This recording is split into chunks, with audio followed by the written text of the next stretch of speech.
7. To reject this call, hang up now. You may begin speaking now. Hello and welcome to Convict Inc. I'm your host, Robert Rosso. I'm about to read an article to everybody. It's by a friend of mine named Gary L. Settle. And you're going to be hearing more about Gary Settle here in the next few audios. The next 3 or 4 actually that I'm about to put out. But I want to read an article that he wrote. And this article is called The Black Panther and the Redneck.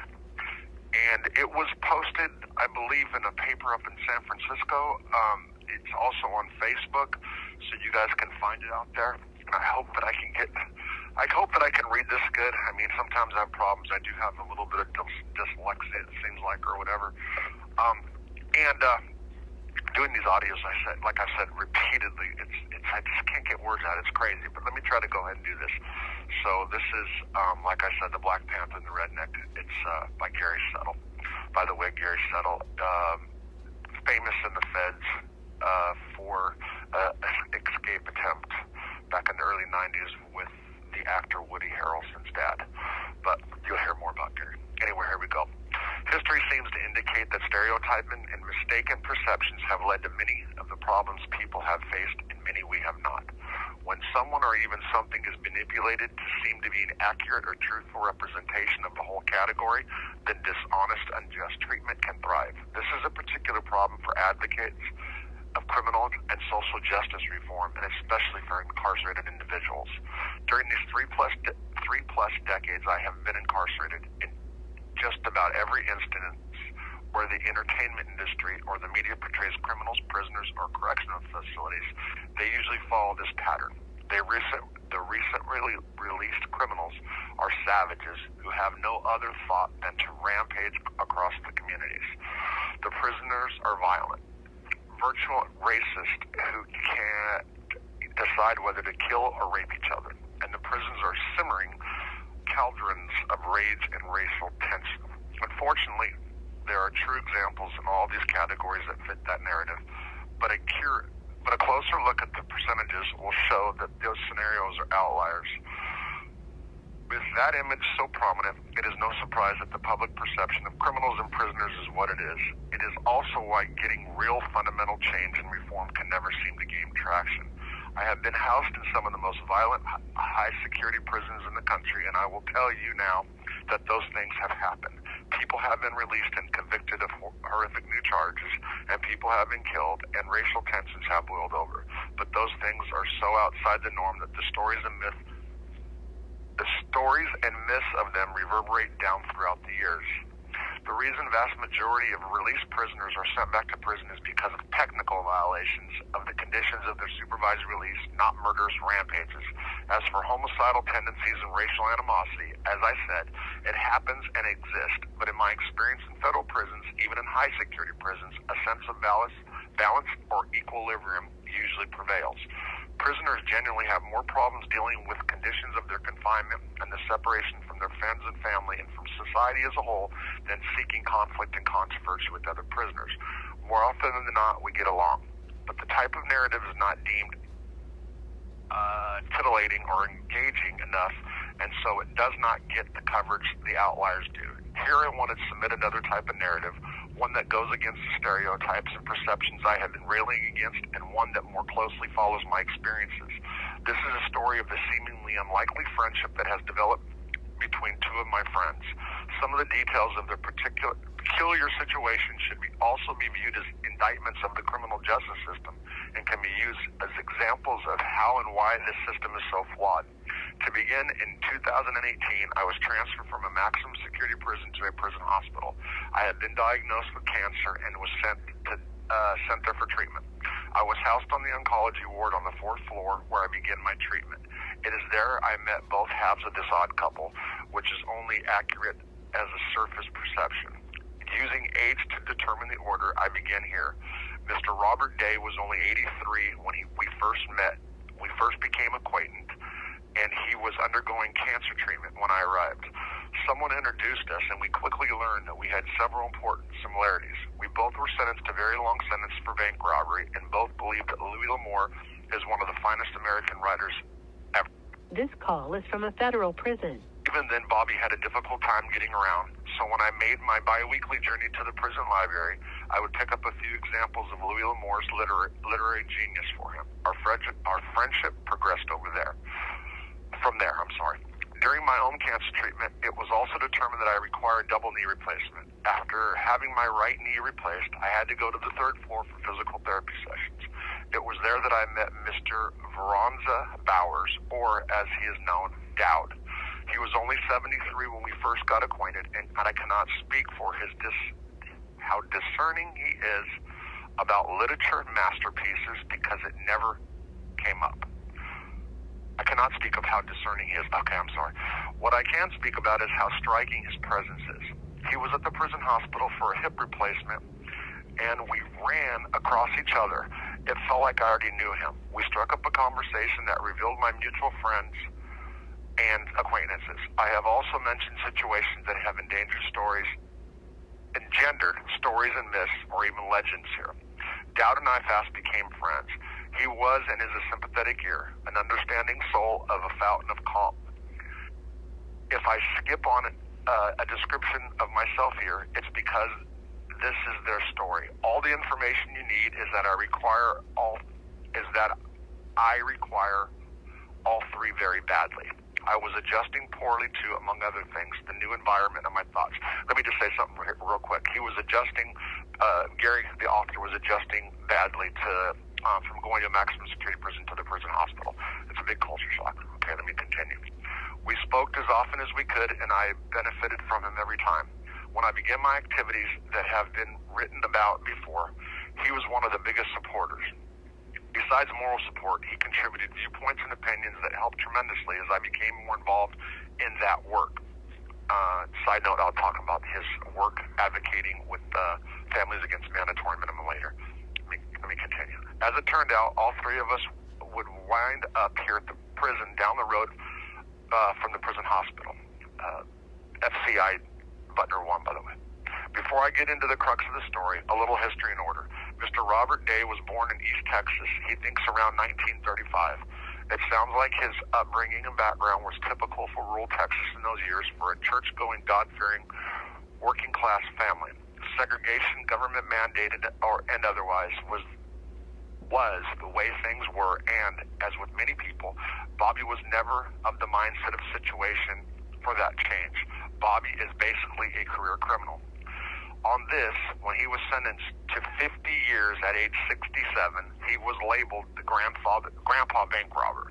There is much conversation these days about the opioid epidemic, and it is terrible. What is often not discussed is that even prior to the Vietnam era opioid crisis, opioids had been abused for years.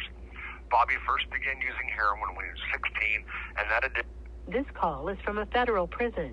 He has spent close to 50 years in prison, on and off, mostly. I should say.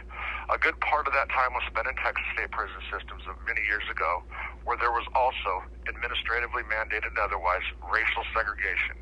When Bobby talks of his past, in prison and out, he will simply say, I stayed with my own. I just never had no call to fool with any blacks.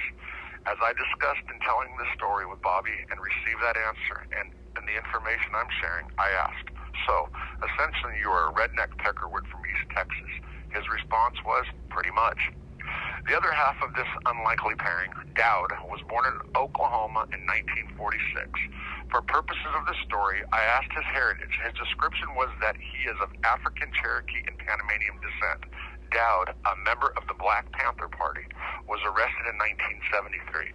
He was convicted in the shooting death of a National Security Park Service ranger, to which he has consistently to this day maintained his innocence. So he's down in 1970. That is, he is still incarcerated after all these years is a tragedy and a farce that details and exhibits of which have been well documented. Thankfully, there's a dedicated group of people who work tirelessly on his behalf. Having spent a number of years with Dowd, I have been fortunate to have his explanation of the founding, intent, and focus of the Black Panther Party, a perspective I would have not otherwise known. Without it, I would have continued with perception and stereotype that I thought I knew. To be fair, there might have been outliers within there as well, but I must reconcile my beliefs with what I've personally observed. I write of his background and that way in order to contrast it with the background of Bobby. I could write much more about these friends of mine. Bobby's sense of humor, his picky eating, his one desire to see his sick, quote, baby sister, close quote, one more time before he dies. Dowd's skill with the bamboo flute called a shakuhachi, I might have butchered that. His willingness to give therapeutic musical treatments, how he sings traditional Lakota sweat lodge songs at the Native American ceremonies. Mainly, I could write so much more about how, despite every concept of common sense and decency, they do not want to release these elderly men from prison, both in debilitated health, both years past any risk of threat to society. In fact, as far as I know, Bobby is one of the oldest prisoners in the federal prison system, and Dowd just may be the longest-serving prisoner in the entire history of the Federal Bureau of Prisons. I moved to this particular unit several months ago and quickly learned that my friends Bobby and Dowd have also become friends.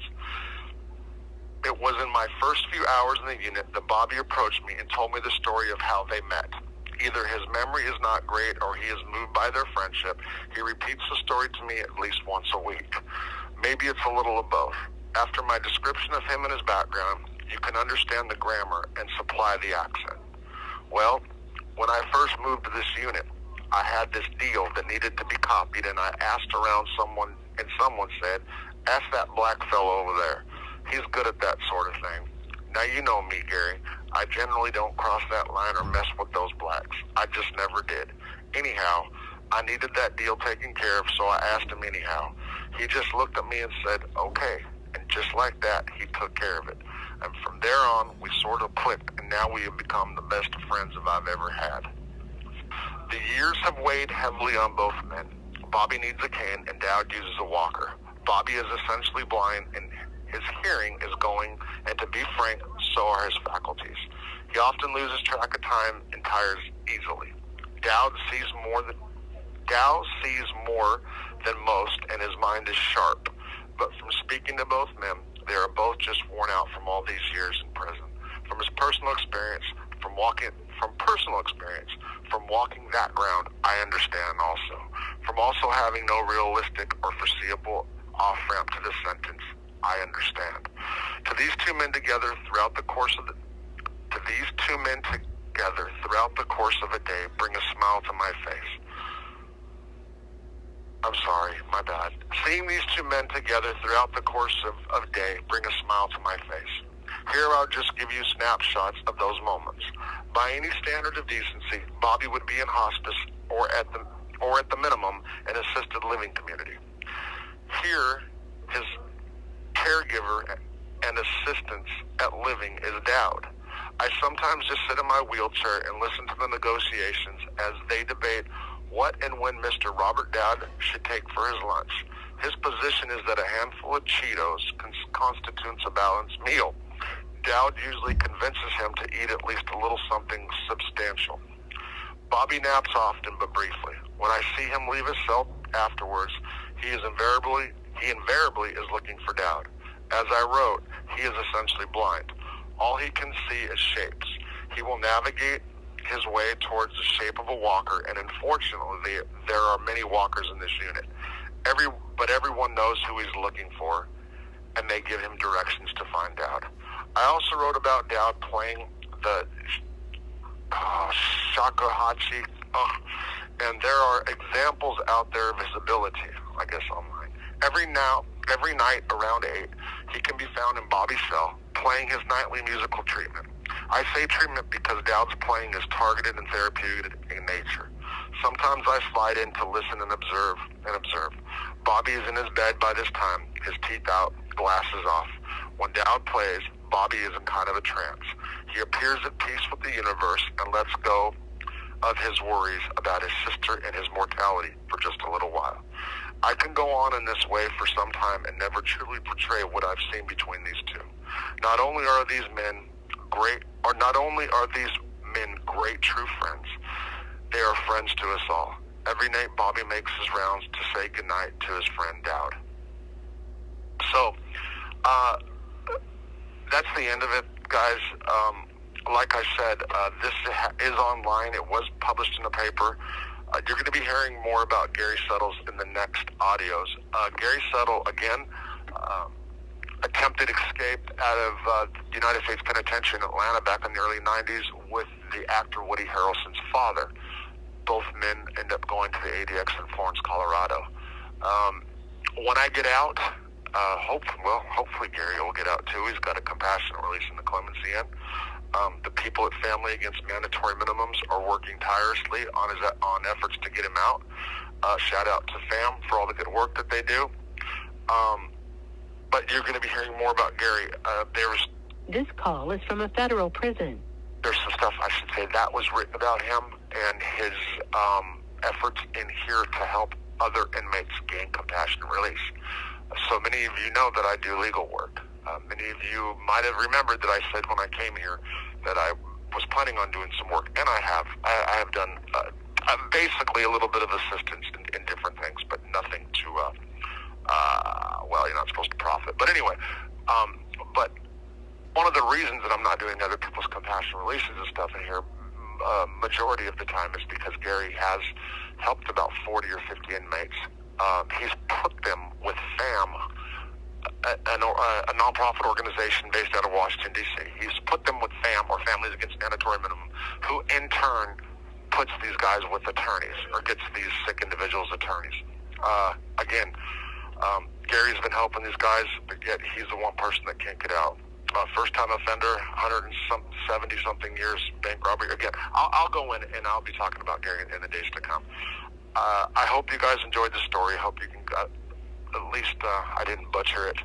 I know I have problems reading sometimes, and today it's better than some of the previous audios I've been doing. Again, it really is difficult talking on these phones, and I don't know why. And I'm looking so forward. I just can't wait to get out and do lives again. And the thing that I'm going over now is what time of day. I know I'm doing prison videos Monday, Wednesday, Friday, 3 a week, but I want to get on. I'm going to make. We'll see. I just got to find the time frame, and I'm going to be sticking with it. I've got content for days right now and a bunch of different ideas, and thanks to a bunch of guys in here helping me. Although it sucks having to come back after being out for 3 years, the one thing I can say is there's things I did forget in here that I can now use towards further YouTube content. And I'm going to say this again before I end. I took for granted. I really did take for granted being released. I can honestly say that. I don't know what the future holds, and I don't want to make no promises to anybody. The one thing I can say is I did believe that more people got out on compassionate release than have, even if it's under, let's say, 10,000, and it is under 10,000. I still believe that, mine wasn't some anomaly. Again, I was super, super lucky to get out. Addiction, whatever, not being adjusted, I can blame. And the truth of the matter is I can't apologize for being an addict, but I can say that I can say that I did take for granted my release. Take care.